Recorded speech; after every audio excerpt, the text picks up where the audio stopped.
ನಮಸ್ಕಾರ ಸ್ನೇಹಿತರೆ, ಮಸ್ತ್ ಮಗ ಚಾನೆಲ್ನ ಲೀಡರ್ ಸರಣಿಗೆ ಸ್ವಾಗತ.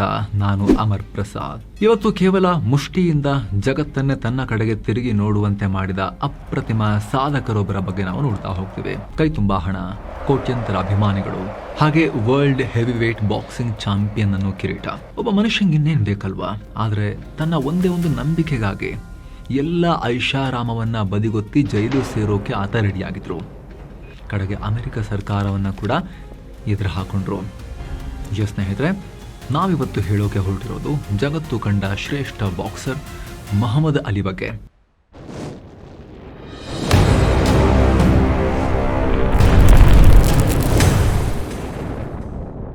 ಸೈಕಲ್ ಕಳ್ಳತನ ಸುಮ್ಮನೆ ಬಿಡಲ್ಲ ಎಂದ ಪೋರ.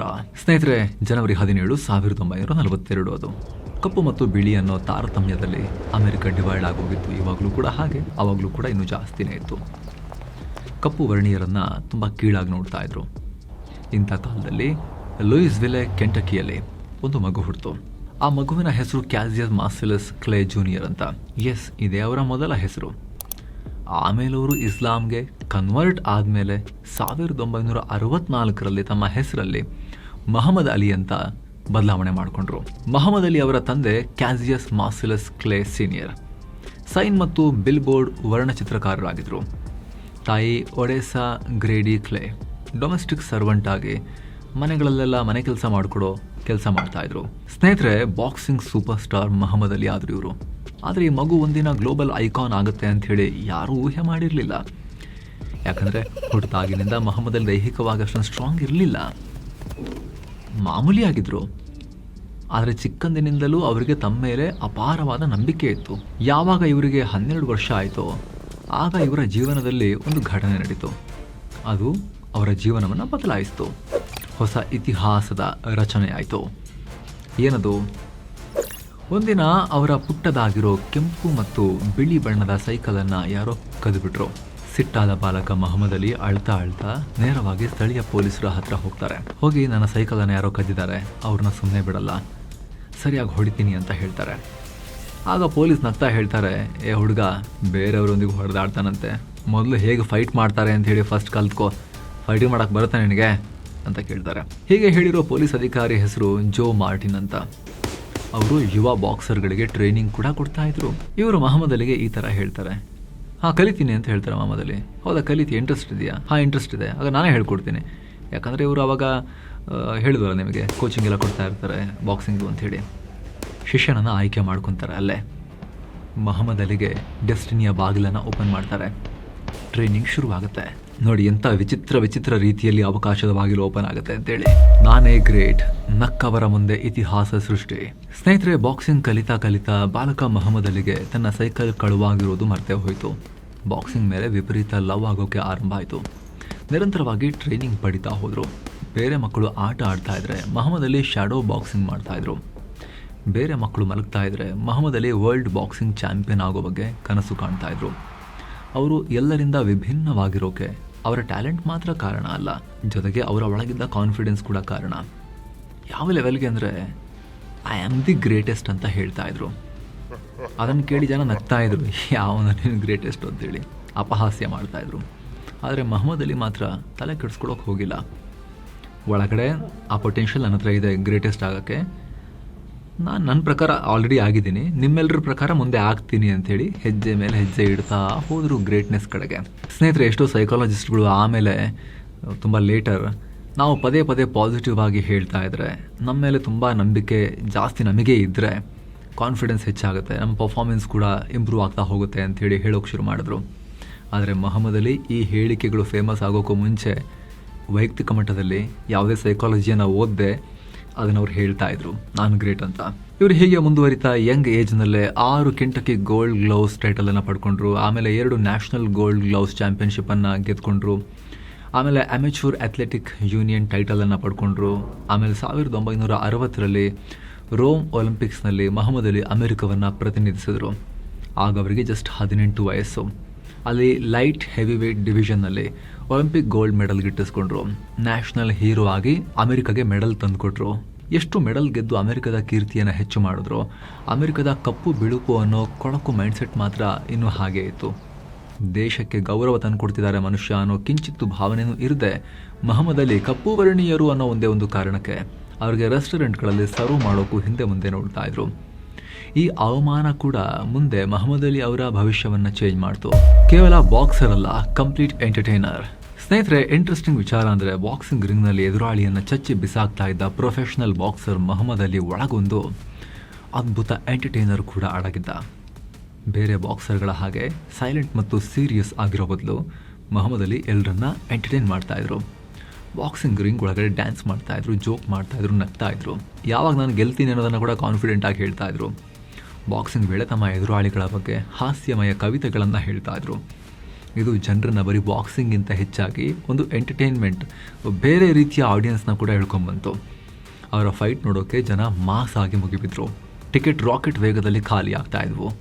ಈಗಿನ ಸೋಷಿಯಲ್ ಮೀಡಿಯಾಗೂ ಮೊದಲೇ ಜನರ ಆಲ್ಗರಿದಮನ್ನು ಮೊಹಮ್ಮದ್ ಅಲಿ ಚೆನ್ನಾಗಿ ಅರ್ಥ ಮಾಡ್ಕೊಂಡಿದ್ರು. ಫೇಮಸ್ ಮತ್ತು ಸಕ್ಸಸ್ಫುಲ್ ಆಗಬೇಕು ಅಂದರೆ ಜನರನ್ನು ಹೇಗೆ ಸೆಳಿಬೇಕು ಅನ್ನೋ ಕಲೆ ಅವರಲ್ಲಿತ್ತು. ಅದು 1964 ಮೊಹಮ್ಮದ್ ಅಲಿ ಪಾಲಿನ ಅತ್ಯಂತ ಟಫೆಸ್ಟ್ ಫೈಟ್. ಯಾಕಂದರೆ ಅವರ ಎದುರಾಳಿಯಾಗಿ ಸನ್ನಿ ಲಿಸ್ಟನ್ ಬಲಿಷ್ಠ ಬಾಕ್ಸರ್ ನಿಂತಿದ್ರು.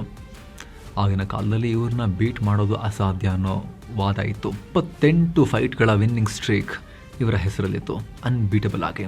ಹೀಗಾಗಿ ಮೊಹಮ್ಮದ್ ಅಲಿ ಈ ಫೈಟ್ನಲ್ಲಿ ಸೋಲೋದು ಪಕ್ಕ ಅಂತ ಎಕ್ಸ್ಪರ್ಟ್ಸ್ ಹೇಳಿದ್ರು. ಸ್ಪೋರ್ಟ್ಸ್ ಜರ್ನಲಿಸ್ಟ್ಗಳು ಪ್ರಿಡಿಕ್ಟ್ ಮಾಡಿದ್ರು. ಆದರೆ ಇದು ಯಾವುದು ಮೊಹಮ್ಮದ್ ಅಲಿಯನ್ನು ಕುಗ್ಗಿಸ್ಲಿಲ್ಲ. ಅದೇ ಕಾನ್ಫಿಡೆನ್ಸ್ನಲ್ಲಿ ಹೋಗಿ ಫೈಟ್ ಮಾಡಿದ್ರು. ಅನ್ಬೀಟಬಲ್ ಸನ್ನಿ ಲಿಸ್ಟನ್ರನ್ನು ಬೀಟ್ ಮಾಡಿಬಿಟ್ರು. 22ರ ವಯಸ್ಸಿಗೆ ಮೊಹಮ್ಮದ್ ಅಲಿ ಹೊಸ ವರ್ಲ್ಡ್ ಹೆವಿವೇಟ್ ಚಾಂಪಿಯನ್ ಆದರು. ಇದು ಬಾಕ್ಸಿಂಗ್ನಲ್ಲಿ ಹಿಸ್ಟ್ರಿನೇ ಕ್ರಿಯೇಟ್ ಮಾಡ್ತು. ಇಸ್ಲಾಂಗೆ ಒಲವು ಅಲ್ಲಿಂದ ಶುರುವಾಯಿತು ಅಲಿ ಅಧ್ಯಾಯ. ಈ ಹಿಸ್ಟ್ರಿ ಕ್ರಿಯೇಟ್ ಆದ ಒಂದೇ ದಿನಕ್ಕೆ ಮೊಹಮ್ಮದ್ ಅಲಿ ಜಗತ್ತಿಗೆ ಒಂದು ಸ್ಫೋಟಕ ಸುದ್ದಿಯನ್ನು ಕೊಟ್ಟರು. ನಾನು ನೇಷನ್ ಆಫ್ ಇಸ್ಲಾಂ ಅನ್ನೋ ಧಾರ್ಮಿಕ ಸಂಸ್ಥೆ ಸೇರ್ಕೊಳ್ತಾ ಇದ್ದೀನಿ ಅಂತ ಘೋಷಣೆ ಮಾಡಿದ್ರು. ಅಲ್ಲಿವರೆಗೂ ಕ್ರೈಸ್ತರಾಗಿದ್ದವರು ಇಸ್ಲಾಂಗೆ ಮತಾಂತರ ಆದರು. ಇದಾದ ಕೂಡಲೇ ತಮ್ಮ ಮೂಲ ಹೆಸರು ಕ್ಯಾಸಿಯಸ್ ಮಾರ್ಸೆಲಸ್ ಕ್ಲೇ ಜೂನಿಯರ್ ಡ್ರಾಪ್ ಮಾಡಿದ್ರು. ಇದು ಗುಲಾಮರ ಹೆಸರು ಅಂತ ಹೇಳಿದ್ರು. ನಂತರ ತಮ್ಮನ್ನು ತಾವು ಮೊಹಮ್ಮದ್ ಅಲಿ ಅಂತ ಕರ್ಕೊಂಡ್ರು. ಅಂದಿನಿಂದ ಮೊಹಮ್ಮದ್ ಅಲಿ ಅಂತಲೇ ಜಗದ್ವಿಖ್ಯಾತರಾದರು. ಅಲ್ಲಿ ತನಕ ಅವರನ್ನು ಕ್ಯಾಸಿಯಸ್ ಮಾರ್ಸೆಲಸ್ ಅಂತಾನೆ ಕರೆಯಲಾಗ್ತಾ ಇತ್ತು. ಆದರೆ ಇವ್ರ ನೇಮ್ ಚೇಂಜ್ ಮಾಡಿದ್ರು ಕೂಡ ನ್ಯೂಸ್ ಪೇಪರ್ಗಳು ನಾವು ನಿಮ್ಮ ಹೊಸ ಹೆಸರು ಹಾಕಲ್ಲ ಅಂತ ಹೇಳಿದ್ರು. ಅಲ್ಲಿ ತನಕ ಕಪ್ಪು ವರ್ಣೀಯ ಅಂಥೇಳಿ ಅವ್ರನ್ನ ಹೀನಾಯವಾಗಿ ನಡ್ಸ್ಕೊಂಡವರು, ನೀವು ಹೋಗೋದು ಬೇಡ, ಕ್ರಿಶ್ಚಿಯನ್ ಆಗೇ ಇರು, ಯಾಕೆ ಇಸ್ಲಾಮಿಗೆ ಹೋಗ್ತೀಯಾ ಅಂಥೇಳಿ ಉಳಿಸ್ಕೊಳ್ಳೋಕೆ ಟ್ರೈ ಮಾಡಿದ್ರು. ಆಮೇಲೆ ಬಾಕ್ಸಿಂಗ್ ವೇಳೆ ಕಾಮೆಂಟೇಟರ್ಸ್ ಬೇಕು ಅಂತಲೇ ಅವ್ರನ್ನ ಕ್ಯಾಸಿಯಸ್ ಮಾರ್ಸೆಲಸ್ ಅಂತಲೇ ಕರಿತಾ ಇದ್ರು. ಆಗ ಕೆಲ ಅಭಿಮಾನಿಗಳು ಕೂಡ ಮೊಹಮ್ಮದ್ ಅಲಿ ಅವರಿಂದ ದೂರ ಹೋದ್ರು. ವೀಕ್ಷಕರು ಕಮ್ಮಿ ಆಗಿದ್ರಿಂದ ಸ್ಪಾನ್ಸರ್ಗಳು ಮಾಯ ಆದ್ರು.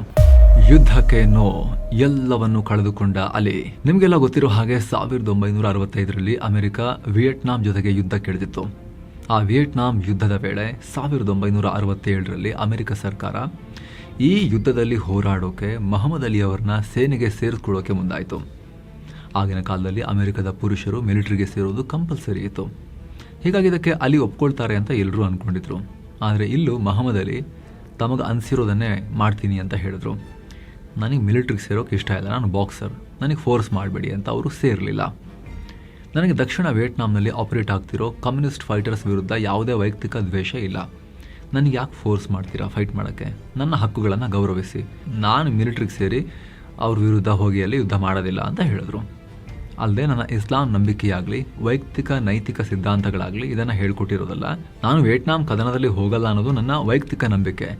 ನನಗೆ ವೈಯಕ್ತಿಕವಾಗಿ ಮನುಷ್ಯನಾಗೋದು ಇಷ್ಟ ಇಲ್ಲ ಅಂತ ಹೇಳಿದ್ರು. ಅದಕ್ಕೆ ಅಮೆರಿಕದ ಕೋರ್ಟ್ ಮಿಲಿಟರಿ ಸೇರದೆ ಮೊಹಮ್ಮದ್ ಅಲಿ ನಿಯಮ ಮುರಿದ್ರು ಅಂತ ತೀರ್ಪು ಕೊಟ್ಟರು. ಅವರಿಂದ ಬಾಕ್ಸಿಂಗ್ ಲೈಸೆನ್ಸನ್ನು ಕಿತ್ಕೊಳ್ಳಾಯಿತು, ಪಾಸ್ಪೋರ್ಟ್ ತಗೊಂಡ್ರು, ಅವರ ಹೆವಿವೇಟ್ ಟೈಟಲ್ಗಳನ್ನು ಕಿತ್ತು ಬಿಸಾಕಿದ್ರು. ಕರಿಯರ್ನ ಪೀಕ್ನಲ್ಲಿದ್ದಾಗಲೇ ಅವರು ಆಲ್ಮೋಸ್ಟ್ ಎಲ್ಲವನ್ನ ಕಳ್ಕೊಂಡ್ರು. ವರ್ಷಾನುಗಟ್ಟಲೆ ಮಾಡಿದ ಪರಿಶ್ರಮ ನೀರಲ್ಲಿ ಹೋಮ ಆಯಿತು. ಅದಾದಮೇಲೆ ಅವರಿಗೆ ಹಣದ ಸಮಸ್ಯೆ ಕಾಡೋಕೆ ಶುರುವಾಯಿತು. ಪ್ರೊಫೆಷನಲಿ ಅವ್ರನ್ನ ಐಸೋಲೇಟ್ ಮಾಡಲಾಯಿತು. ಜನಸಾಮಾನ್ಯರು ಅವ್ರನ್ನ ಟೀಕಿಸಿದ್ರು. ಆದರೆ ಅವರು ಯಾವತ್ತೂ ಬಗ್ಲೇ ಇಲ್ಲ.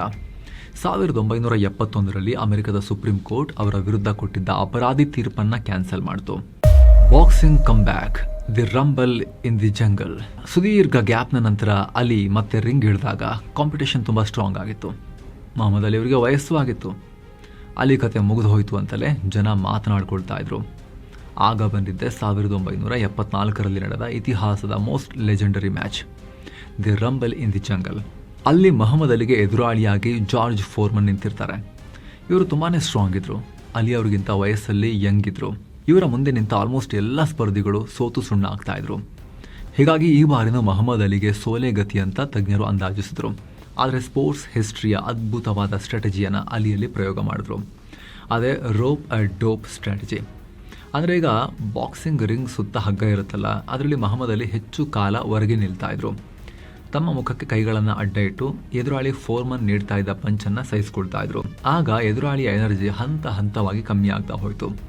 ಮೊಹಮ್ಮದ್ ಅಲಿ ತಮ್ಮ ಎನರ್ಜಿಯನ್ನು ಹಾಗೆ ಉಳಿಸ್ಕೊಂಡಿದ್ರು. 8ನೇ ಸುತ್ತಿಗೆ ಬಂದಾಗ ಜಾರ್ಜ್ ಫೋರ್ಮನ್ ಪಂಚ್ ಮಾಡ್ತಾ ಮಾಡ್ತಾ ಕಂಪ್ಲೀಟ್ ಆಗಿ ಸುಸ್ತಾಗಿ ಹೋದರು.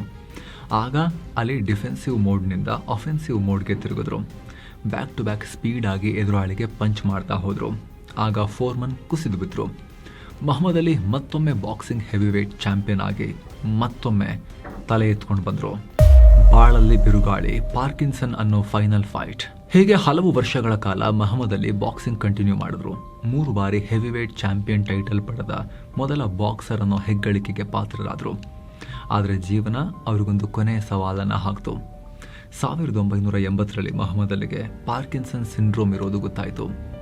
ಪಾರ್ಕಿನ್ಸನ್ ಸಿಂಡ್ರೋಮ್ ಅಂದರೆ ಮೆದುಳಿನ ನರಕೋಶಗಳು ದುರ್ಬಲವಾಗ್ತಾ ಹೋಗೋದು. ಇದರಿಂದ ದೇಹದ ಆಕ್ಟಿವಿಟೀಸನ್ನು ಕಂಟ್ರೋಲ್ ಮಾಡೋದು ಕಷ್ಟ ಆಗ್ತಾ ಹೋಗುತ್ತೆ. ಈ ಕೆಟ್ಟ ಕಾಯಿಲೆ ಅಲ್ಲಿ ಅವರ ಜೀವನದಲ್ಲಿ ಬಿರುಗಾಳಿ ತಗೊಂಬಂತು. ಅವರಿಗೆ ಮೂವ್ ಆಗೋದು, ಮಾತನಾಡೋದು ಕಷ್ಟವಾಗ್ತಾ ಹೋಯಿತು. ಘಟಾನುಘಟಿಗಳನ್ನು ಬಾಕ್ಸಿಂಗ್ ರಿಂಗ್ನಲ್ಲಿ ಮಲಗಿಸ್ತಾ ಇದ್ದ ಅಲ್ಲಿ ಅವರಿಗೆ ತಮ್ಮ ಸ್ವಂತ ದೇಹವನ್ನು ಕಂಟ್ರೋಲ್ ಮಾಡೋದು ಕಷ್ಟ ಆಯಿತು. ಇಂಥ ಟೈಮ್ನಲ್ಲಿ ಹೆಚ್ಚಿನವರು ಪಬ್ಲಿಕ್ ಲೈಫ್ನಿಂದಲೇ ದೂರ ಆಗ್ತಾರೆ. ಆದರೆ ಅಲಿ ಹಾಗೆ ಮಾಡಲಿಲ್ಲ. ಅವರು ಮಾನವೀಯ ಕೆಲಸಗಳಲ್ಲಿ ತೊಡಗಿಸ್ಕೊಂಡ್ರು. ಚಾರಿಟಿಗೆ ಸಪೋರ್ಟ್ ಮಾಡಿದ್ರು, ಶಾಂತಿಗೆ ಉತ್ತೇಜನ ಕೊಟ್ಟರು, ಮಕ್ಕಳಿಗೆ ಸಹಾಯ ಮಾಡಿದ್ರು. ನಂತರ 1996ರ ಅಟ್ಲಾಂಟಾ ಒಲಿಂಪಿಕ್ಸ್ನಲ್ಲಿ ನಡೆದ ಆ ಕ್ಷಣವನ್ನು ಜಗತ್ತು ಇವತ್ತಿಗೂ ಮರೆಯೋಕ್ಕಾಗಲ್ಲ. ಯಾಕಂದರೆ ಪಾರ್ಕಿನ್ಸನ್ ಸಿಂಡ್ರೋಮ್ನಿಂದ ಬಳಲ್ತಾ ಇದ್ದ ಮೊಹಮ್ಮದ್ ಅಲಿ ಒಲಿಂಪಿಕ್ ಜ್ಯೋತಿಯನ್ನು ನಡುಗ್ತಾ ಇದ್ದ ತಮ್ಮ ಕೈಯಾರೆ ಬೆಳಗಿದ್ರು. ಅದನ್ನು ಕಂಡು ಕೋಟ್ಯಂತರ ಜನ ಭಾವುಕರಾದರು. ಅದು ಕೇವಲ ಒಬ್ಬ ಕ್ರೀಡಾಪಟು ಜ್ಯೋತಿ ಹಚ್ಚಿದ ಕ್ಷಣ ಆಗಿರಲಿಲ್ಲ. ಬದಲಿಗೆ ಧೈರ್ಯ, ಆತ್ಮಸ್ಥೈರ್ಯ ಮತ್ತು ಎಂದಿಗೂ ಸೋಲೊಪ್ಪದ ಮನೋಭಾವದ ಸಂಕೇತ ಆಗಿತ್ತು. ಸ್ನೇಹಿತರೆ, ಈ ಮೊಹಮ್ಮದ್ ಅಲಿ ಅವರು ತಮ್ಮ ಜೀವನದಲ್ಲಿ 56 ಪ್ರೊಫೆಷನಲ್ ಫೈಟ್ಸ್ ಗೆದ್ದಿದ್ದಾರೆ. 5 ಫೈಟ್ ಮಾತ್ರ ಸೋತಿದ್ದಾರೆ. 3 ಬಾರಿ ಹೆವಿ ವೇಟ್ ಚಾಂಪಿಯನ್ ಆಗಿದ್ದಾರೆ. ಯಶಸ್ಸು ಅನ್ನೋದು ಕೇವಲ ಗೆಲುವಲ್ಲ ಅನ್ನೋದನ್ನು ಅವರು ತೋರಿಸಿದ್ರು. ಅದು ಬಿಟ್ಟು ಕೂಡ ಜೀವನದಲ್ಲಿ ಬೇರೆ ಇರುತ್ತೆ ಅಂಥೇಳಿ. ಇಸ್ಲಾಮಿಕ್ ಕನ್ವರ್ಟ್ ಆಗಿದ್ದು ಅವರವರ ವೈಯಕ್ತಿಕ ನಂಬಿಕೆ. ಅದು ಅವರಿಗೆ ಕ್ರೈಸ್ತನಾಗಿದ್ದರೂ ಕೂಡ ನಾನು ಕಪ್ಪು ವರ್ಣೀಯ ಅಂಥೇಳಿ ಅಷ್ಟೊಂದು ಕೀಳಾಗಿ ತುಚ್ಛವಾಗಿ ನಡೆಸ್ಕೊಳ್ತಾ ಇದ್ರು. ನಾನು ಚೇಂಜ್ ಮಾಡ್ಕೊಳ್ತೀನಿ ಅಂತ ಅವ್ರಿಗೆ ಆಪ್ಷನ್ ಆಗಿ ಅವ್ರಿಗೆ ಇಸ್ಲಾಂ ಕಾಣ್ತು. ಅವರು ಆದರು. ಬಿಡಿ, ಅವರ ವೈಯಕ್ತಿಕ ವಿಚಾರ. ಆ ವೈಯಕ್ತಿಕ ವಿಚಾರಕ್ಕೂ ಕೂಡ ಅವ್ರನ್ನ ಆಮೇಲೆ ಟಾರ್ಗೆಟ್ ಮಾಡಲಾಯಿತು.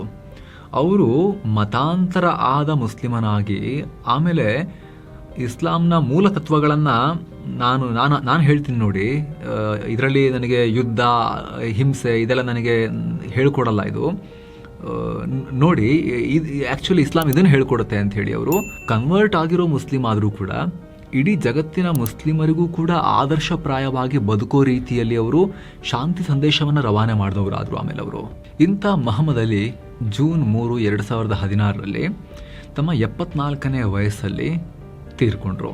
ಆದರೆ ಹೋಗ್ತಾ ಹೋಗ್ತಾ ಸ್ಪೋರ್ಟ್ಸ್ ಜಗತ್ತಿನ ಲೆಜೆಂಡ್ ಆಗಿ ಮಾತ್ರ ಹೋಗಲಿಲ್ಲ. ಅವರು ತಮ್ಮ ವೈಯಕ್ತಿಕ ಗಟ್ಟಿ ನಿಲುವುಗಳು ಮತ್ತು ಆ ರೆಬೆಲ್ ವ್ಯಕ್ತಿತ್ವ, ಅದನ್ನು ಗಟ್ಟಿಯಾಗಿ ಹಿಡ್ಕೋಬೇಕು, ಸರ್ವೈವ್ ಆಗಬೇಕು, ಅದ್ರ ನಡುವೆ ಕೂಡ ಮತ್ತೆ ಎದ್ದು ನಿಲ್ಲಬೇಕು ಅಂತ ಹೇಳಿದ್ರೆ ಶಾರ್ಟ್ ಟರ್ಮ್ನಲ್ಲಿ ಒಂದಷ್ಟು ತ್ಯಾಗಗಳನ್ನು ಕೂಡ ಮಾಡಬೇಕಾಗತ್ತೆ, ಕಳ್ಕೊಳ್ಬೇಕಾಗತ್ತೆ. ಆದರೆ ಮತ್ತೆ ದೃಢವಾಗಿ ಫೈಟ್ ಬ್ಯಾಕ್ ಮಾಡಿ ಬಂದು ಪಡ್ಕೋಬೇಕಾಗತ್ತೆ ಅನ್ನೋದನ್ನು ಜಗತ್ತಿಗೆ ಸಂದೇಶವನ್ನು ನೀಡಿಬಿಟ್ಟು ಅವ್ರು ಹೋದರು. ಇವರ ಲೈಫ್ ಸ್ಟೋರಿ ಬಗ್ಗೆ ನಿಮಗೇನು ಅನಿಸುತ್ತೆ?